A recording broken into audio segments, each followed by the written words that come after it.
Hey everybody, welcome back to CAF's Heroes of Sport. My name is Bob Babbitt, co-founder of Challenged Athletes Foundation. Every week we get to interview some of the world's most amazing challenged athletes. This week we get to interview Mr. Danny Gabriel. Danny, how the heck are you doing? I'm doing great, or as good as I can be in today's crazy, interesting world. Well, you get right back and get into that. During COVID, how have you handled all this? Obviously, you own a business. Impacting you that way. And as an athlete, how have you balanced all this and gotten through the craziness? I mean, it's been hard. I think that people's general reactions to that question is, oh, I'm getting through it fine and we're adapting. I think as a challenge athlete, you get used to a physical disability, but it makes you mentally stronger. It makes you maybe more mentally aware. And so for me, COVID has been more about mental health. I think that we're all so deadly fearful of this virus that has a very low probability of creating super amount of damage. And it creates this just massive amount of fear. And so I see in my world around me, my family, my kids, my wife, my colleagues at work, the mental strain is immense. And so we've just, at ColRich, at our company, we've been focusing on mental health. We've been saying, look, the mental part of this is so much more severe than people are letting on. And so that's helped us. We've had a lot of people coming into the office in a safe way, wearing masks and doing things, but just really focusing on realizing that it is putting a lot of strain on you, and how do you overcome that? Oh, I read somewhere you felt that being born with one hand was a blessing.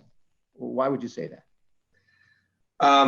Well, I would say, two things: being born with one hand and being dyslexic, which I only figured out when I had my son, and they diagnosed him. They diagnosed me at the same time. But I think a physical disability, as I said earlier, is so much easier than a mental disability because it's there and everybody sees it. And especially when you're born with it, you have to overcome it at a young age, right?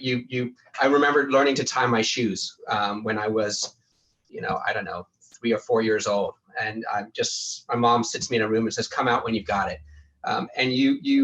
So as my wife puts it, she says it the best when she talks about dyslexia: you're constantly going into these intersections and there's roadblocks, and you've got to figure out how you get around the roadblock. When, a lot of people, when their life is just on cruise control, they're on the freeway, and they get off the freeway, and now they got to get through those roadblocks. They don't know how. So as a challenge athlete, you're hit with those roadblocks every day, and it just teaches you how to persevere, how to overcome, as opposed to, for a lot of people, when that roadblock hits, they mentally shut down. So I absolutely view it as a gift. I could probably speak for half an hour how I've been able to harness being born with one hand to fuel me to the successes I've had.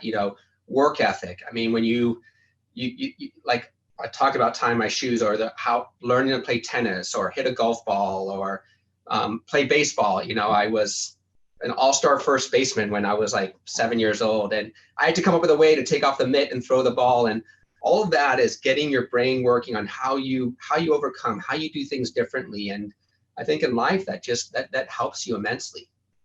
As somebody who, this is a congenital thing that you were dealing with. So for you were immediately immersed into able-bodied sports. You had great success: soccer, tennis, cross country in high school, player of the year in tennis.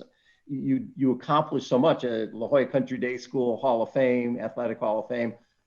Did you know other challenged athletes growing up, or were you the only guy you knew? I was the only guy. There was nothing. There was a little facility up at UCLA, which was very, very small, and when you look back, fairly pathetic. It was, that's the amazing thing about CAF, is like, you built this community, which I think is so profound in many ways, but I didn't have any of that. I didn't, I got used to that I'm different. Everybody would stare at me, and I then use that for my benefit, right? When I played tennis, if I played you the first time, the first 2 sets, you were just staring at my hand the whole time, right? And you had no chance.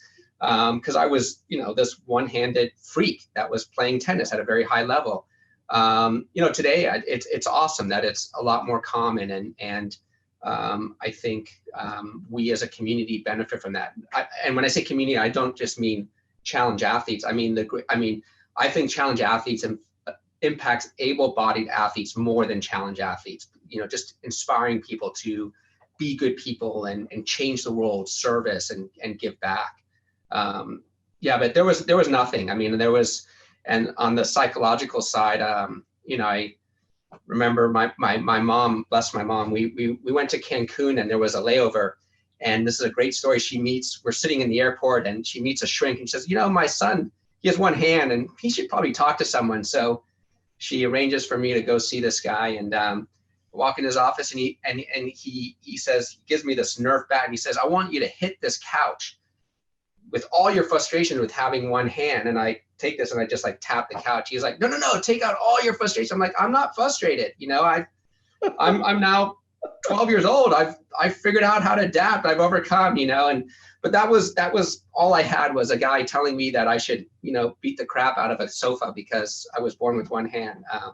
So it's great to see like mentors and people that can put things in better perspective today. Did you deal with bullying or any of that type of stuff? You know, no, not really. I mean, I was very fortunate that I was a fairly good athlete in a lot of different sports. You know, I think my parents just from a very young age said to me that, you know, they wouldn't allow me to, they were the ones that really guided me. They wouldn't allow me to be down and so I just came off like, I can do it all. Like, don't worry about me. And I think that helped me with bullies in school or whatnot. You know, it just never really happened to me. You know, I can remember getting in fights with bullies, but they weren't bullying me. So, you know, I don't know. I was fortunate that way. So when you meet families, I'm sure you've had parents reach out and go, oh my God, what am I going to do? My son is missing a leg, he's missing an arm. Give us your insight. How do you respond to people who reach out to you? And do you see that sometimes that people may need a little wake-up call? Sure. I mean, I remember meeting Ezra's parents. I knew them through a family connection. And they were just like a deer in headlights. And I remember seeing them down before their first San Diego Triathlon race, and SDTC. And I said, look, you're sitting here thinking this poor kid, poor us, poor everyone, and stop. This kid's going to inspire you. He's a gift. You don't have to worry about him. You should be grateful for that he's come into your life and that he came into it this way. And you just got to change your attitude. Don't be a victim. And look at him. And you know, at that point, Ezra was, you know, walking around on his hands, and, you know, I mean, he could already, you know, adapt. And I said, why are you, you know, don't take pity on yourself. And I rattled them, and I just said, like, you're approaching this the wrong way, and you just got to get the right mental attitude. You know, I mean, mindset is everything. You know, besides having one hand, being dyslexic, I have myasthenia gravis, which is a neurological disorder. And if you look at my blood results, you would say, like, okay, this guy shouldn't be running, or he shouldn't be biking, or he certainly shouldn't be swimming a couple miles in the ocean by himself. And you know, I overcome all that just with the right mental attitude. And so when I meet families with young kids and they're thinking like, oh my God, my world's over, you know, this kid, and I say to them, your world's just beginning. And this kid is going to be your guiding light to say, like, you know, I'm not a victim. I'm not, you know, I'm lucky to be where I am. And so you just got to get people's heads on straight and change their attitude. When did you connect with CAF? What brought you to the CAF family? So a guy by the name of Mark Deitch, I don't know if you know Mark, he's now a colleague of mine at ColRich. We were doing business together, and he said, you know, there's this great triathlon. It's for the challenge athletes. And I remember in the beginning, I said to Mark, you know, my disability is not my identity, and I don't want to go do something. And I've gone through life, and I'm, you know, people don't look at me and say, oh, that guy with one hand. And I totally didn't get it. And he pushed and pushed and pushed, and he said, you have to come do this. And I was on a team with Carlos Gutierrez and Mark, and I mean, all the right people to do your first SDTC with. And, you know, I first try, I come, and it just, I mean, I was in tears. And I mean, CAF is it's interesting because being born with one hand, and you think, okay, you know, you've got your identity, you know who you are, you've got your attitude and everything. And then I come to CAF and I say, I got to pivot. Like, my thoughts and my identity need a change. And most of that's around service. I think what CAF teaches us in terms of service and giving back to the community and making our whole community better is so profound to me. And I think that's why CAF has had so much success. And so it's been an amazing run for, I don't know, almost 20 years. And but without Mark, I you know, probably would have taken me another 10 years to get involved. And it's become sort of a family thing, right? Are the kids get involved in the fundraising part as well? We've got, Dana and I have 4 kids. They all participate. My son, you've seen, he does the swim. He'll start doing the bike too. A couple of my daughters do the run. My youngest daughter does the 5K. So, you know, we love sport. We love to be outside. We love to challenge ourselves. I mean, my kids, every year before SDTC, when they were younger, they would go to sleep in their CAF shirts and everything that they were going to wear the next day. And, you know, I would have to get up early to get to the race, but they would be up with me, you know, so excited, so pumped to go see everybody and see the event. And I think about it, and it gives me chills just to think like about my kids and participating in such a dynamic environment that makes them so conscious of other people and the world around them. And, you know, my son volunteers at the surf clinics. You know, if you say, hey, Jake, there's a CAF and you want to, and before you can say volunteers, I'm in. You know, it could be like middle of Africa and he's got to fly. I'm in, it doesn't matter. So it's great. I love it. So CEO of ColRich, and how do you think being a challenge athlete has helped you be so successful in business? Or has it? For sure. I mean, again, I think it's my unfair advantage that, you know, I feel like it's just given me this like kind of lethal weapon that I can always use. I mean, you know, as a CEO, you want to be a good leader, right? And it's hard leading. It's hard. But you want to be courageous. You want to try to be inspirational. And, you know, for me, like I look at it and say, okay, I'm just going out and doing whatever I'm doing, but they look and say, he's got one hand and look at him go do this and that. And I think it helps provide that inspiration. You know, I probably it shaped me in terms of for me, like work ethic is everything. When we hire someone, I don't care where they went to school. I don't, you know, what color they are, what their upbringing is, it's work ethic. What's their attitude? What's their work ethic? And that's all been instilled in having one hand, probably being dyslexic too. But, you know, work ethic for me just trumps any pure ability that you have. And so, you know, I work hard at whatever I do. I mean, I'm all in. I mean, CAF, ColRich, my family, you know, if I'm not all in, I'm not going to do it. And I put that back to having one hand and adapting and overcoming. So, you know, I really don't think I'd be in the position I am if I was born with two hands. I have a pretty pessimistic view of who I would be if I had two hands. So yeah, I think one hand definitely shaped me in every way as a business person. And probably the last thing I just say on that is caring. We as part of ColRich, we do a lot of workforce housing. And through the pandemic, we have really focused on social services and helping others. And I genuinely believe, for me, a lot of that is rooted back to my early days of CAF and just seeing, you know, the impact of helping people and making a difference, what that does for yourself, what that does for your community.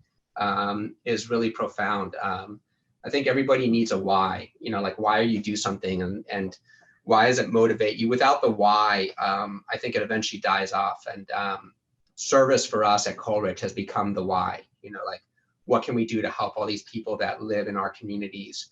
And so to me, that's all rooted in my early days of CAF and being in a community that really, I mean, you've seen it, you do it more than probably anyone, where you look at these people and you go, why did you do that? Like, you go out of your way for no reason at all to help these people. And you just see how it makes you feel, what it does to the community. And it's, you could speak to it better than me, but it's so profound. And it's just such a magical feeling when you walk away from that. Favorite CAF moment?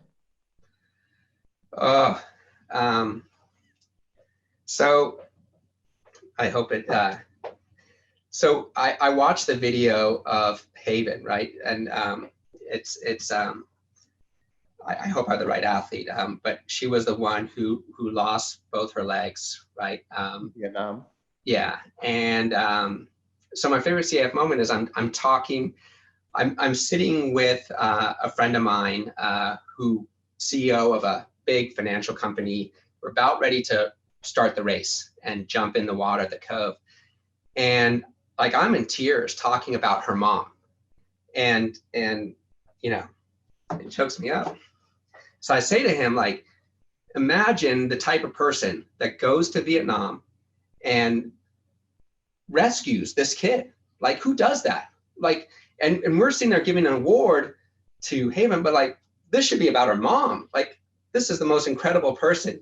And I get a tap on the shoulder and it's her mom, like just tears. And it was awesome. That's my favorite moment. That is so freaking special.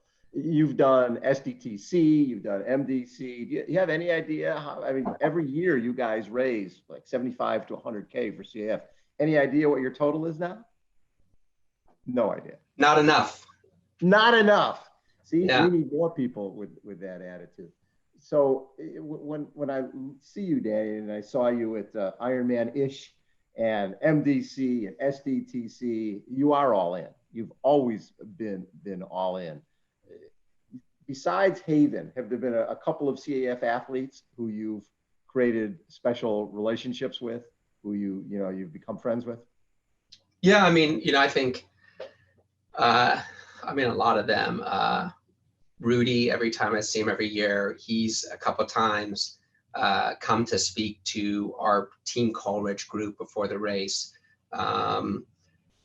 Roderick as well. Scouts come to talk to us, and she's such an awesome person with an awesome story. And I think it's just sometimes, those are athletes that you get to know, and every year they're there. But I think a lot of times in the race and the different events that I've been in, just spending, whether it's 20 minutes, 30 minutes, an hour in the race, talking to someone. I remember one year, I was doing the run at the end of, swim, bike. I never train enough. I'm exhausted, right? I'm running, cramps everywhere. I can barely walk. And here comes this lady who's walking on crutches, with the hand crutches, because she's an amputee and she can't have a prosthetic leg. And she's done the swim and she's done the bike just like me. And she's passing me. And just for half an hour, she is, I'm looking at this lady, and I think like, okay, I have one hand, like that doesn't even count as being handicapped, right? And just for half an hour, we're talking about the world and everything going on. That was a really special moment. I feel like every year I climb up the Scripps Aquarium Hill. It's like perfectly aligned where I'm with a hand cyclist, and I'm looking down, talking to someone, thinking, how are you doing this in a hand cycle? Like it just blows my mind. So, I always think like when you get in those moments and you're, it's the funny thing in sport, we always think we're competing, and sometimes it's not about the competition, right? It's just about this journey together. I get in triathlon sometimes, not with CAF, but other ones. I start talking to the person next to me and they're like, what is this guy doing? Like, we're in a race. I don't have time to chat, but for me, it's like the journey. And that's what's so cool about CAF, right? It's a journey that we're all on together, and you do these 100-mile or 134-mile bike rides, and you know, the game you got to bring is the conversation. What are you going to talk about? What are you and it's magical. It's awesome. So for Team ColRich, you've obviously been SDTC and you know what the emotion is going to be. For some of your folks, how has it affected the culture there, just being connected with CAF and the mission? Tremendously. I mean, like how I don't think that my feelings around CF are unique because I have one hand. I think that, 99% of people show up and they see what SDTC is. I always say to people that do the rides that haven't been to SDTC, you've got to come to SDTC. This is what this organization is all about. And I think it's, the first year we had 2 or 3 people from our company come.